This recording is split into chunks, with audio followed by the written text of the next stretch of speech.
Now we're going on to Meredith's, which is, I'm 61 and still working. It has been suggested that I change my super to pension mode and recontribute it as a non-concessional contribution.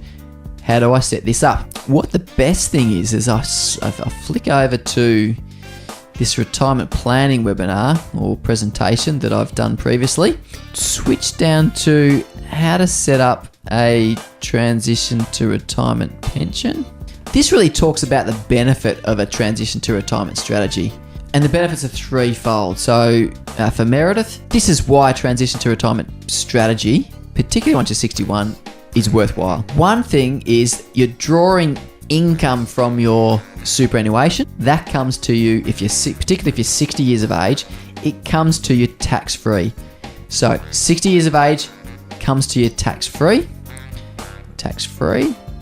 If you're at 55 to 59, it comes to you concessionally taxed. So you might not actually pay much tax on any drawings, even if you're 55 to 59, but you've got to do the calculations. It depends on the components of your superannuation fund. What that might enable you to do if you can benefit from salary sacrificing to super is that you might save some income tax by then salary sacrificing to super. And then thirdly, you can take advantage of paying no tax within the pension phase versus 15% tax in the accumulation phase of superannuation. So they're threefold benefit, and that's why the transition to retirement strategy that somebody has been talking to you about might be worthwhile. Here's some calcs on why it's beneficial, but how it actually works practically is that if you, for example, had $200,000 in your super fund, you wanted to move it to pension phase, you've just got it's like opening a new account. You leave a small amount in your super fund. In this case, we're leaving in the small balance here of $2,000. And the remaining balance, the $198,000, is simply rolled over to a new account. It's like having two bank accounts. It's effectively rolled over to a pension account. Now, what happens from here is that you can still put money into your existing super fund. So you can put the government co-contribution in. You might get the government co-contribution of $500.